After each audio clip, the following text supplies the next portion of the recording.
Hello student, welcome to my class. Today I am going to take class 9th political science and the chapter name is electoral politics. So let's proceed. So basically in this chapter we are going to learn about election because election is the soul of democracy. Because in today's world, direct democracy is not possible. People cannot directly rule the country. So the people rule the country indirectly through its representative, and these representatives are actually elected through the election. And so it is very important for us to know what is election, what is electoral competition, what is democratic election and what is non-democratic election, what is fair election and what is unfair election, what is election commission, etc., etc. And I promise you at the end of this chapter you will be clear with all the aspects of election. So let's start this chapter. So first and foremost we are going to see one example of election competition which was mentioned in your book. So this incident is from 1982. It happened in Haryana where Congress used to rule from the long time. And there was a opposition party called Lok Dal Party whose leader was Devilal, and he started a new movement there that was Nyay Yuddh movement. In this movement, he promised the public that he will waive the loans from the farmers and from the small businessmen, and he will relieve them from the loan. And that time the people were a little unsatisfied with the Congress. So when Devilal promised such a big thing to them, they got happy and they voted for him in the next election of 1987. And Devilal and his ally party got 76 seats out of 90 seats. Devilal party's this Lok Dal itself got the 60 seats in this election. And the Congress which was ruling that country, that Haryana state from the long time, it got only 5 seats. And the Congress was defeated badly and Devilal was declared as a winner of this election. And then the sitting CM of Congress resigned from his post and all the MLAs choose Devilal his leader, and then the governor invited Devilal and made him the CM of Haryana. So you can see how the election changes the power from one party to the another party. And then again when the election came in 1991, then again the power was changed and the election result was different from the last time, and this time Congress again won the election and Devilal lost the election. And then again in 1991 the power went in the hand of Congress. So with this example, I think it's clear how much election competition is there in India. In India, during the election, even if you are ruling from a long time, you can lose the election. Even if you have performed very well in the last election, it does not guarantee you that this time also you will perform in the same way. So election can change power from hand to hand, and it's a very powerful weapon in democracy. So this was the example of election competition. Now let's see why election is important. See, the election is important because we cannot physically meet in one place and decide what policy will be made for the country. And even if we are able to meet in one place, whole country is able to meet in one place, then all of us don't have the capability, skill, time, interest to take the decision for the country, right? So what we do, we elect our representative, and to select our representative, we need election. And also the election is needed because election is the soul of democracy. Democracy is the rule of public, and through election only the people can rule indirectly, right? So election is actually the soul of democracy. And election is the weapon of the people, and because of this weapon of election, the people get respect from all the candidates who became MPs and MLAs. They respect the people because they know that if they don't respect the people will not vote for them in the next election.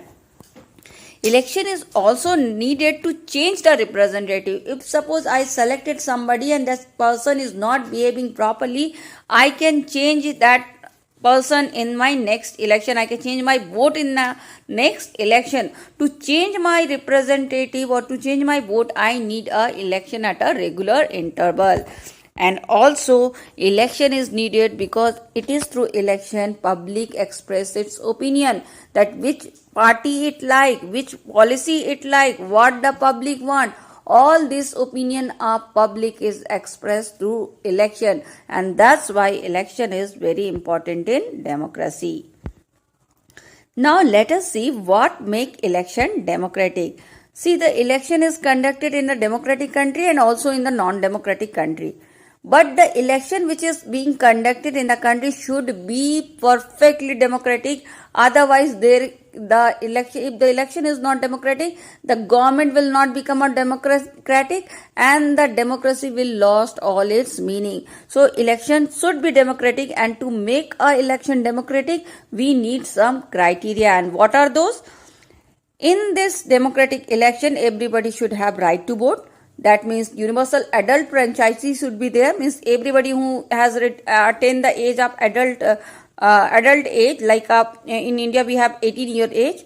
So if you attain the adult age, you should be able to vote in the country, and your value of vote should be equal to 1. The value of educated person or the uneducated person, of a woman or a man, everybody's vote value should be equal to 1. And in the election, anybody who want to contest the election, they should be allowed to contest the election. And also the election should be held in the regular interval, from like in the interval of 5 year or 6 year. But in a regular interval, the election should be conducted so that if the public want to change its opinion, can change it. And also there should not be any malpractices in the election, and it should be free and fair. And also the candidate which the public preferred should be elected as a leader. It should not happen that the public which public is choosing, public wants somebody and somebody else has come out as a winner in the election because of corruption. So what public is preferring should be elected during the election. So if all these rules are satisfied, then you can say that election is a democratic one. Now let's see what is political competition. As you know, in the politics there is lot of competition between the party. So is it good or bad? See, this political competition has some advantage and some disadvantage. So let's first see the advantage. See, if the competition is not there in any field, then the election or the examination, election is nothing but the examination of those parties, of those candidates. So if they are not competing with each other, then election has no meaning, right? If they are competing with each other, then it's really give meaning to the election process, and then they will really try to win that election. If they are if they are competing, then they will try to win the election and do everything good to win the election. And so election competition is actually a healthy one. And it also motivate each other. They motivate each other in the election because the others want to prove that we are better than another party. So everybody is trying to prove that we are better than other, and in this process, they try to do good things, and this will become our advantages for the citizen. So these are the some of the advantage of election and the political competition. So what are the demerits of the political competition? See, this political competition bring disunity in the country. It bring factionalism in the country, because because of this election, the people get divided into different parties and they start fighting with each other. Also, it leads to dirty politics. Many malpractices and many bad methods are used in this election, and because of all this, the good people hesitate to enter into the politics. They don't want to enter into the politics because they consider politics as a dirty place, and because of that we lack good people in the politics. So there are some advantages and some disadvantages of political competition, of course, but we do have some solution for it. So what are the solution for the political competition? First and foremost, we should enhance the knowledge of the political leader. We should improve their character. We should try to bring awareness among the political leader. And also, if they are performing well in their term, then we should reward them from the public. And if they are not performing well, we should punish them with some punishment if they are not performing well in the 5-year term. So if you do this, then they will get motivated to do good things, and they will also get scared to do bad things. So this can be a solution for the political competition. All right. So now let's see what is the political system in our country. See, in our country we have Lok Sabha election for the central government formation, and we have the Vidhan Sabha election for the state government formation, and these elections are held in every 5 years. Alright, during this election what happened, the country or the state is divided into constituency, and the election is held on the same date or within a 2-3 days of gap the election is conducted. Means almost or at the same time the election is conducted in the whole place, and in this way if the election is conducted, it is called general election. There is also concept of by-election. In by-election what happens, sometime in one constituency or two constituency the seat became vacant because of the death or because of the resignation or any such reason. So when the vacancy occur in one constituency or two constituency, then by-election is conducted, where the election is conducted only for that constituency, and it is called by-election. And then if they win the election, they rule for 5 years, and when the 5-year term is over, then again the election is conducted, and again the representatives are elected again, and then they take the charge, and the sitting one who loses the election and who were ruling in the past resign from their post, and then the new one who are elected get the post. So this process goes on in election. So now let us see what do you mean by electoral constituency. In this electoral constituency, we divide the area on the basis of representation. Actually, we divide the country in different constituency, and this different constituency is actually divided on the basis of population.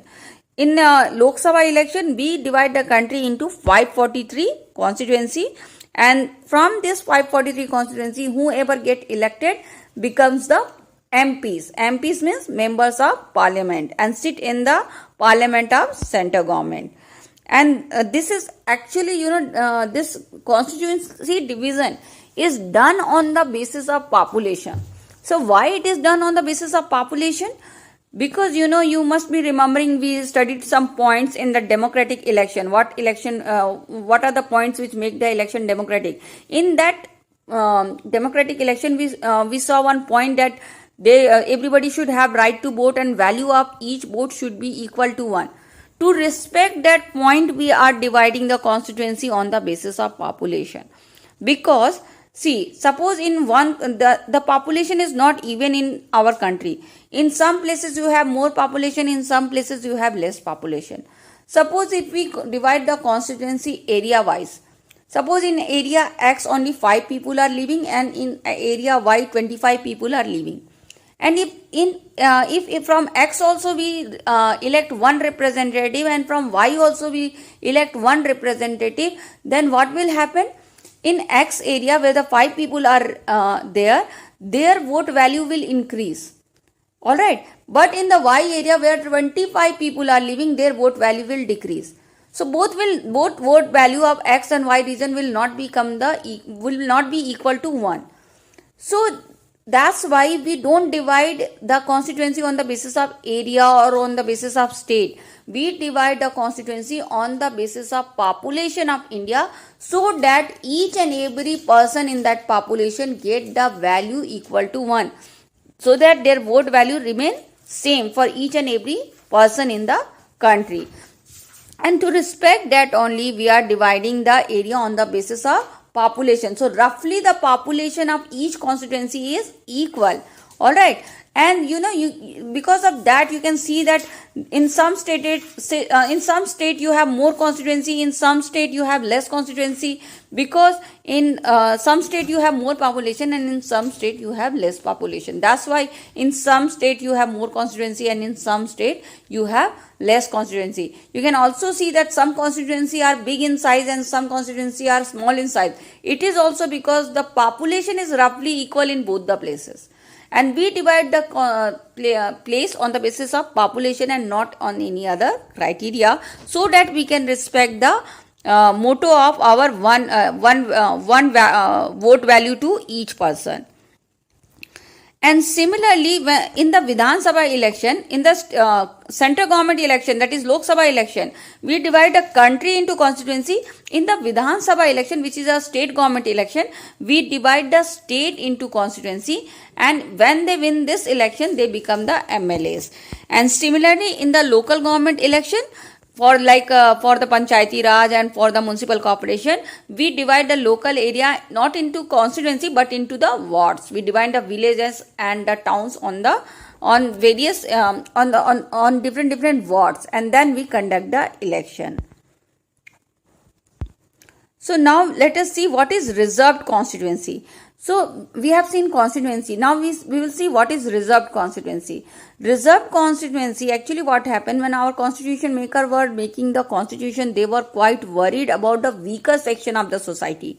They thought that if this weaker section will go and fight the election, they may not be able to win because they lack education, they lack resources, and they lack power. So they will lose the election. So to protect them and give them voice and give them power, what they did, they reserved some constituency for the weaker section of society, and that's why this concept of reserved constituency came, where the some constituency in our country is reserved for SC and ST. So in the ST reserved constituency, what happened in the ST reserved constituency? Only the SC candidate can stand and fight the election and not any other caste.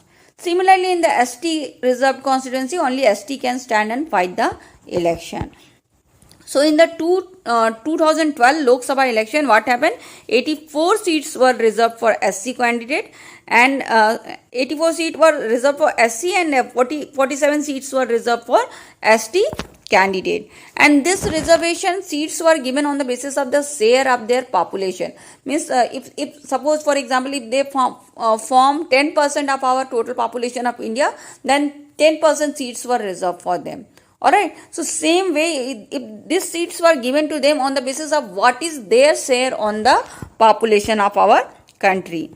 And similarly, in the state level election, we have some seat reserved for OBC also, and in the local government election, we have 1/3 seats reserved for women's candidate, and this is called reserved constituency. Now let us see what is voter list. So at the time of election, there is a list prepared in which the name of all the voters are there who will participate in election, and this is officially called electoral roll and commonly known as voter list.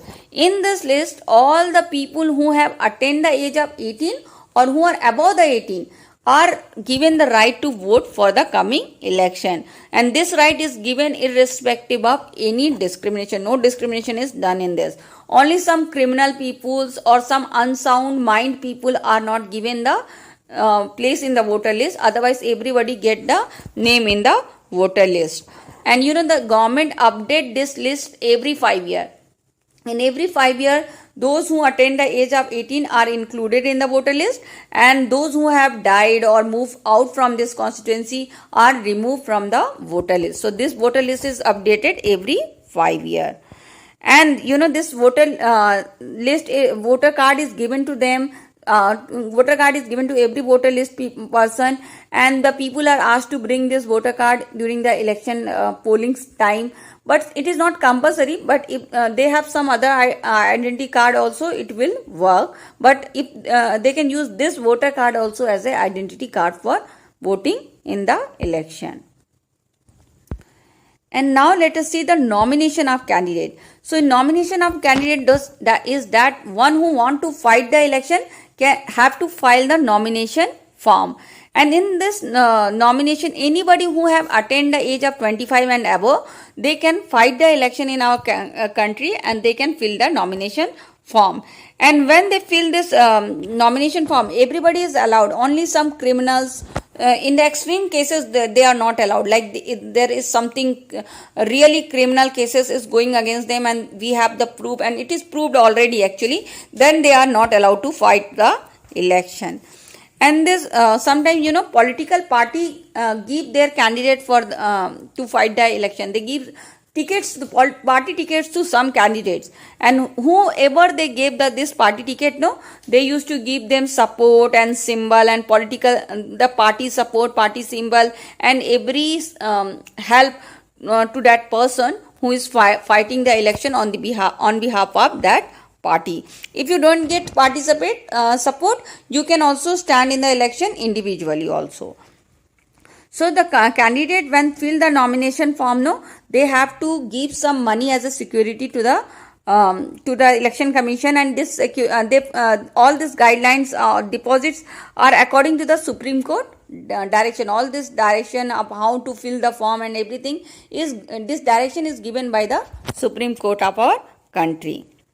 So when they fill the nomination form, this candidate who are fighting the election, when they fill the nomination form, they have to give some information to the voter, and they have to inform the voter if there is some criminal cases going against that person. In the nomination form, he have to write down what are the criminal cases going against him. And second thing is, he also have to tell about his assets and liability. Assets means property, what are the property he have, and liabilities means what are the loans he have on his name. So everything, his property, his loan should be written in the nomination form. And also he should inform the voters about his educational qualification. Now the question arises about the educational qualification of the candidate contesting in the politics. So this is actually a very debatable issue, that why no qualification is given to the people, not fixed for the people who are fighting for the election. So reason for this is that, see, every job don't require education qualification. Some jobs are done not with the education qualification you receive in the schools and colleges. Like cricket. For cricket, you don't need any BA and MA degree. For cricket, to play cricket, you need to play cricket well, and not the degree of MA and PhD. Right? Same way in the politics, to enter, you don't need any degree actually. You need to have some public concern, interest in the public service, and you are motivated towards the public service. All this quality is needed, and not the education. And that's why our constitution and government and the court has not fixed any qualification for the candidate. And also the government and the constitution and the court of our country believe that suppose if some people are thinking that education qualification is important, then let us, those public only decide that this is important for them or not. Because they are writing their educational qualification in the nomination form. Public can know about their educational qualification from the nomination form. And if public really think that this education is so important, then they should not vote for that person, right? So it is on the public interest. Public itself can decide to vote for the person who don't have the education qualification or not. Right? So the government think that it is not real criteria for the job, and even if it is the real criteria, let the public decide. There are many candidates who are standing with the educational qualification. There are many candidates who are standing without educational qualification. So you can choose yourself whom you want to vote. You want to give value to the education or not. And the third thing why educational qualification is not fixed for this job is because you must be remembering our points for the democratic election. In that point, we said that the second point, that everybody can fight the election, and we give this right to each and every citizen of India to fight the election if they want. Alright, so if we fix the educational qualification, like if we fix the educational qualification of degree, then 90% Indian will become disqualified for this job. will not be able to participate in the election, then what will happen to our democratic points of everybody is having right to fight for the election? Then it will become invalid, because 90% people will become invalid to fight the election. If we fix the election qualification of degree should be there for the people to fight the election, then 90% Indian will become disqualified. And because of all this reason only, we are not fixing any educational qualification for the candidate of politics. Now let us see what is election campaign. So is it important? Yes, election campaign is also very important, because in the election campaign only the public come to know about which are the candidates who are standing for the election, what are their policy, what are their interests, what are their preferences. All these things about the party and politics and the candidate, public come to know only through the election campaign only. So that's why election campaign is actually important. And officially the government allow the election campaign for 2 weeks. Though they do the election campaign from so many months, but officially it is allowed only for the 2 weeks, and it is between the final list of the nomination form. When the final list of the nomination form is filled, from that time till the date of election, you can have the election campaign for 2 weeks. And in this time, they approach the voters, they conduct the various meetings, and they mobilize their supporter, and they tell the voters about their policies and program, and in this way they do the election campaign. So there are some slogans which are widely used during the election campaign. So what are those slogans? One is Garibi Hatao slogan. This all are the famous slogan used in Indian election in the past. Alright. So Garibi Hatao slogan was used by Indira Gandhi in 1971, in which she said to remove the poverty from India. And also the Janata Party's leader Jayaprakash Narayan used one slogan, save the democracy. He used this slogan in the 1977 when after the emergency was over in India. The Indira Gandhi put emergency in India in 1975 time. Then after that, when the election was held in 1977, then he used the word save the democracy, because in the emergency, many democratic rights were taken back from us. So that's why he used this slogan at his election time. And then Left Front Party of West Bengal used one slogan, that is land to the tiller. To get the support from the farmer, they used this slogan in 1977 election of West Bengal. And also protect self-respect slogan was used by Telugu Desam Party under the leadership of N.T. Ramarao in AP election of 1983. So these are some of the important slogans. These slogans are used during the election campaign. So these are some of the examples of the slogan used by the political party in the past. Now let us see some of the restriction on the parties during the election. So there are some restrictions which are put on the party during the election from the side of the government, so that the election can be conducted in a proper way. And one such restriction is that you cannot give any bribe to the voters. You cannot give any money or monetary help to the voters to get the vote, or you cannot threaten the voters to get the vote. And you cannot use the caste and religion to get the vote. Alright, and the government also says that you cannot use the government resources during the election. And there is also the limit in the expenditure of the money. You cannot do expenditure more than 25 lakhs in Lok Sabha election and more than 10 lakhs in the Rajya Sabha election. So if you don't follow this rule, even if you win the election, your election will become invalid. So all the party has to follow this rule.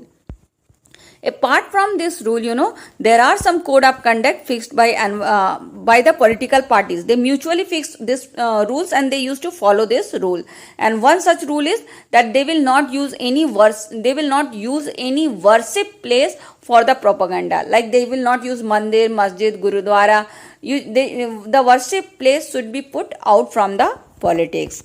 And also they says that we should not use the government vehicles, government aircraft, government official during the election time. And also there is a mutual consent that if the election date is announced, then the government, you know what, sometime what they do, the government which is ruling right now before the election, they sometime try to use their power. They sometimes try to attract the voters by announcing some new scheme. So this is also not allowed during the election. You cannot start any new project during the election. You cannot put foundation stone for any new project. You cannot start any new policy. You cannot make any big promises during the election. So all this restriction is also there during the election campaign. So people cannot use all these measures to win the election.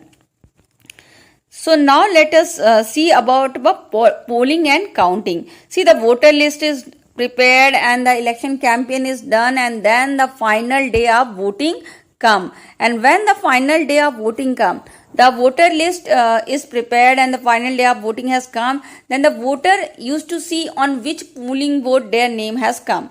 It is informed to them long before only that in which polling booth you have to go and cast your vote. You cannot go to any polling booth and cast your vote. You have to go to that particular polling booth only where your name is there, and that will be informed to you beforehand.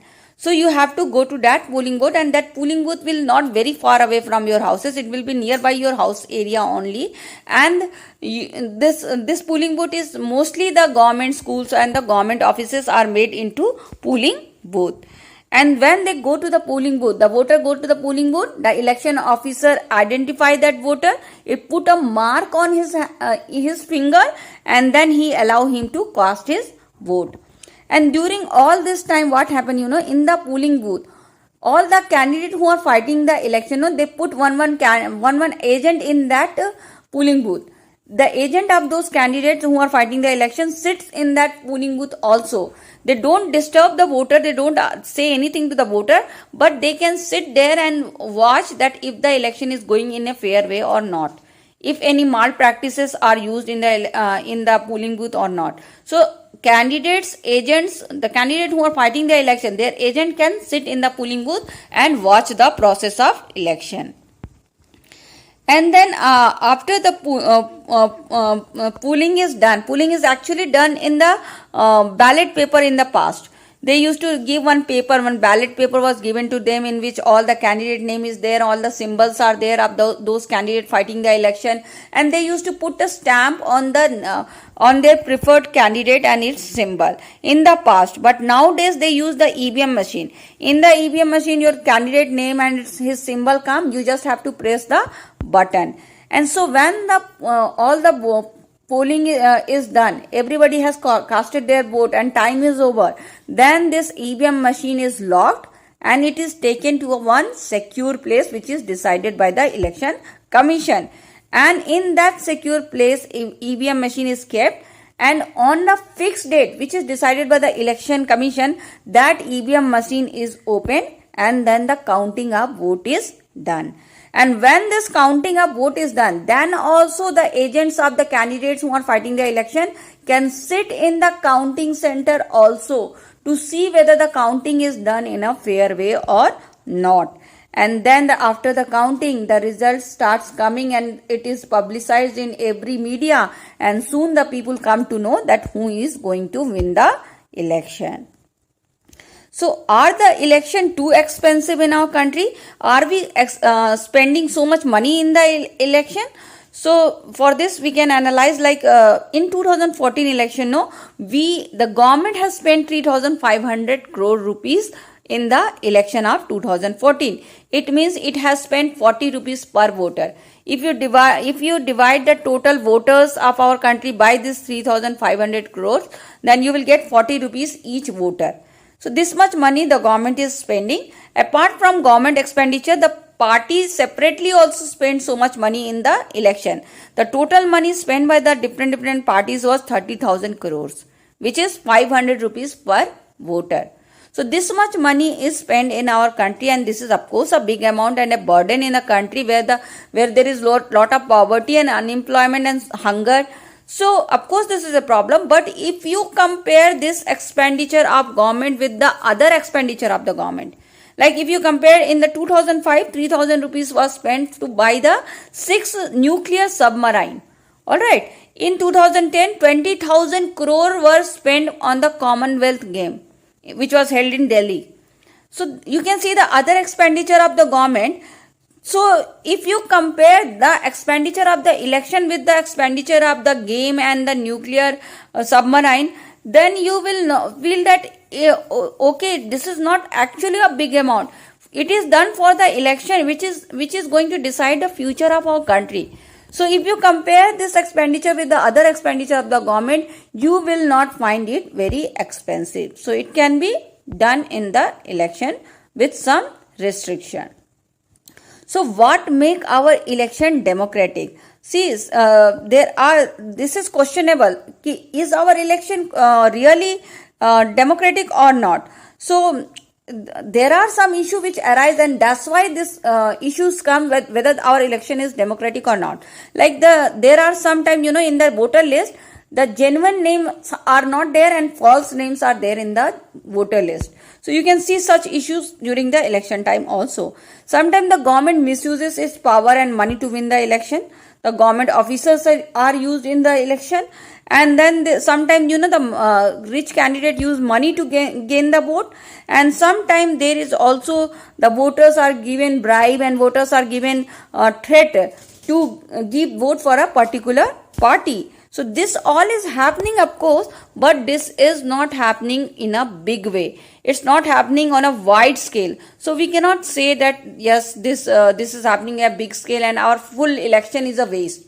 It is happening in a small area, and this small area practices of this malpractice cannot make you win the election. If you want to win the election in the whole country, you actually need public support. Without public support, with little malpractice in some place or the other, you cannot win the actual election. So it is actually to some extent happening, but it is not actually affecting our election system.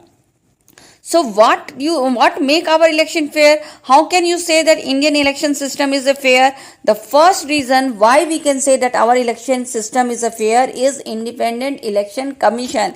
We have Independent Election Commission. Our election commission is as independent as the judiciary of India. Like whatever the power of independence judiciary is having, the one of the main organ of our government, same power is given to the election commission to our country, which conduct the election for our country. And this chief election commissioner, the head of the election commission, is actually appointed by the president, but after he get appointed, he is not responsible and answerable neither to the government nor to the president. He is not answerable to anybody, and he cannot be removed from his post. His post is completely secure. He can take his decision without any fear. Alright, he cannot be removed easily. To remove him, you have to follow the same procedure which you used to follow for the removal of president. Alright, so you cannot remove him easily, and he is given so much power that you can say that this much power to the election commission is given in a very less country during the election to the election commissioner. So let us discuss what are the power given to our election commissioner. See, our election commissioner and election commission control all the aspect of election. What will be the nomination, when the nomination form will be filled, how the voter list will be prepared, when the election will be conducted, or every aspect of election is decided not by the government or not by anybody else but by the election commissioner. And he also decide the rules and regulation and code of conduct for the election, and everybody has to follow that code of conduct. And if they don't follow, they can get punishment also. It also gives guidelines to the government to stop misusing their power. If government, because the government, he is ruling the country, so he must be having some power and money, and he can misuse that. So he give guideline even to the government to how to behave. And all the government workers, all the government officers at the time of election is under the election commissioner rule. They don't have to listen to the government. Actually, generally the government officers are under the government only, but during the time of election, they come under the control of election commissioner.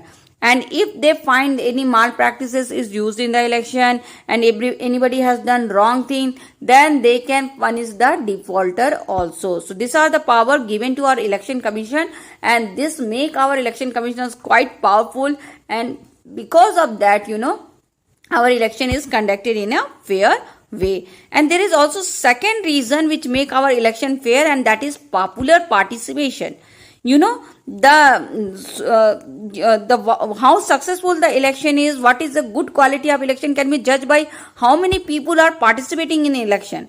And in the last 50 years, if you analyze, the people participating in Indian election is increasing year by year, whereas the people participating in the election of Europe and of America is decreasing, but in India it is increasing. And more interestingly, the poor people, illiterate people, underprivileged people are participating more than the literate and the rich people.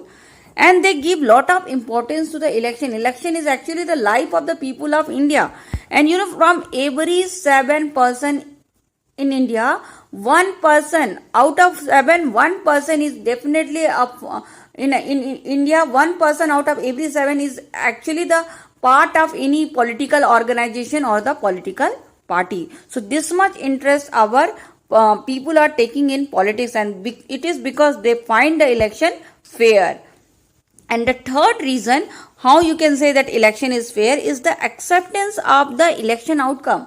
Everybody accept the election outcome very happily, and the outcome is the real test of the fairness of the election. The ruling party in our country, most of the ruling party of different state and also in the center, most of the ruling party loses the election. Many times you can see that the ruling party is losing the election. Sitting MPs and MLAs are losing the election. Who were MPs and MLA in the last election, in the last term, used to lose the election in the present term.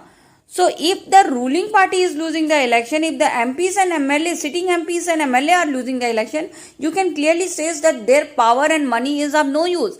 Election is not influenced by their power and money. And sometimes you can also find in election that the rich people are losing the election. The criminals are losing the election. So all this happening because election is done in the fair way.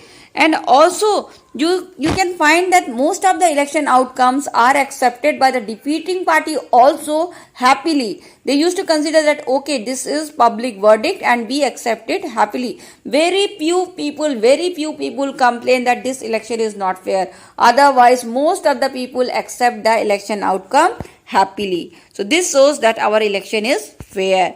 But still, though we have so much fair election in our country, but still we have some challenges also in our election, and those challenges should be removed from our politics to make our election more better. Like the real knowledge is not given to the public, like which type of candidate is standing. The choices is also very limited to the public, among whom they have to choose one candidate. And also there is very less chances of the ordinary person to participate in the election. And because of that, sometimes our election process is questionable. And also, many times these criminals, these rich people and powerful people, they enjoy some advantage. Whether they win the election or not win the election is the second thing.